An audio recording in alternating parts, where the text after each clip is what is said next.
The week-long preliminary hearing for Charlie Kirk's accused assassin Tyler Robinson is underway, bringing him face-to-face with Charlie's parents and his widow, Erika, for the first time. Chanley Painter was inside the courtroom in Utah yesterday, and this morning she's outside the courthouse ahead of today's hearing. Chanley, what do you have for us?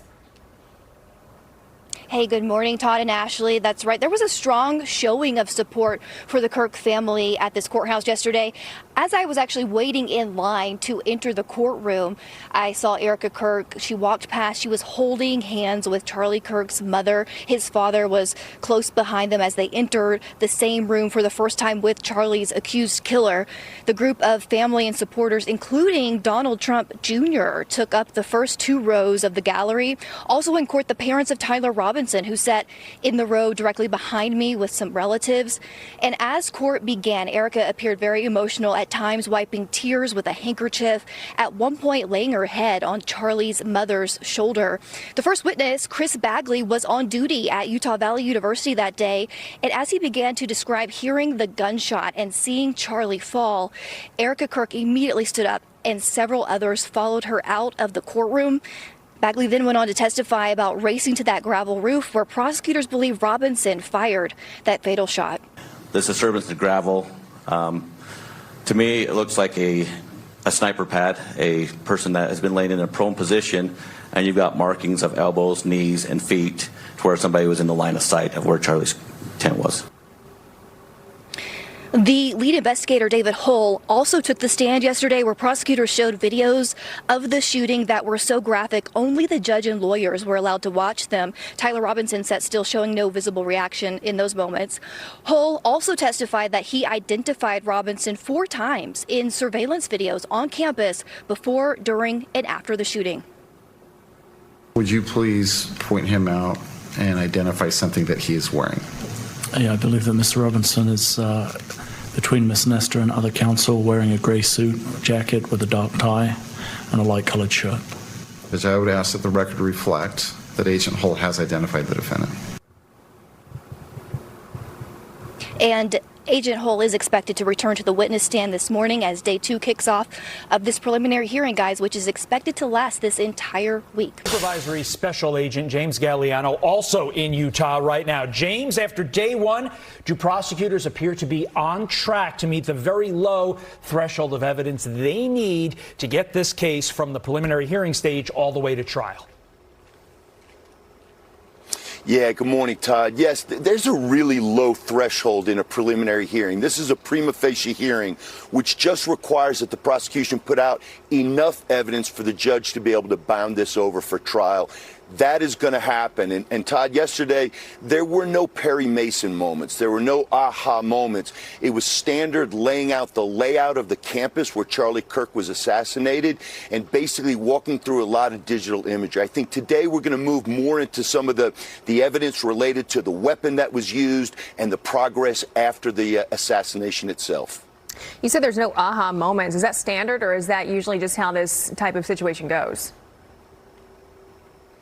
Yeah, usually the prosecution wants to hold all the really explosive stuff close to the vest for trial. But then again, a preliminary hearing is considered a mini trial. So it basically progresses in the same way. But people that were looking for that one big thing, you know, that one revealing of this critical piece of evidence did not get that yesterday. A lot of it was spatial alignment of the campus and a lot of working through the digital imagery that the State Bureau of Investigation walked through. But James, one thing that was not standard from a standard preliminary hearing were all the objections from the defense. Heck, normally the defense could waive the preliminary hearing in and of itself. And so my question really is, do you expect, based upon the delay tactics that the defense is employing here, that the judge at some point is going to come in and say, hey guys, knock it off. We're talking about basic facts here. And to be clear, we are not in trial yet. The top charge in this case is aggravated murder, and the aggravated part just means that there was a level of severity or heinousness or depravity or cruelty attached to the murder itself. And in this instance, the defense could have waived it. Now, I'm speculating here. I've seen a lot of these, sat through a lot of preliminary hearings with the government side. I can only imagine that since this defense team specializes in capital murder cases, that they want to walk through this process A to B to C to D and not miss a beat here, because this case does have major implications with the death penalty. And then I want to run this soundbite here. This is former Officer Badgley. It's his testimony from yesterday. He was there when Charlie Kirk was killed. I want you to listen to this. I also want to point out that Erika Kirk left the room during this testimony.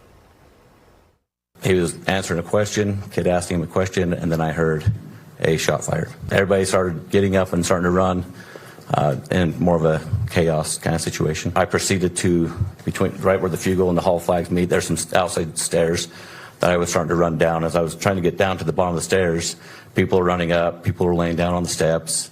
I'm trying to jump over people to get to the bottom of the stairs so I can help stop an individual that's probably shooting. Obviously, hearing that is severely emotional for the family, but your reaction to his testimony and just that little piece.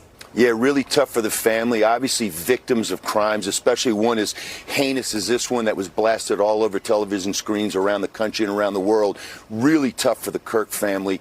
And look, the evidence that was laid out there was just establishing all the confusion that took place in the immediate aftermath. They didn't know where the shot came from, and that's, as a former FBI and Army sniper, that's a real thing. You know, Tyler Robinson, the alleged shooter, was about 150 yards away on top of the Losi Center, and when that shot rang out, no one knew where it came from. So the officer was basically just describing the confusion and why people did not know where to look to see where the shooter was. Yeah, confusion and total panic. Okay, James Galliano, thank you so much for your take on this. We appreciate it.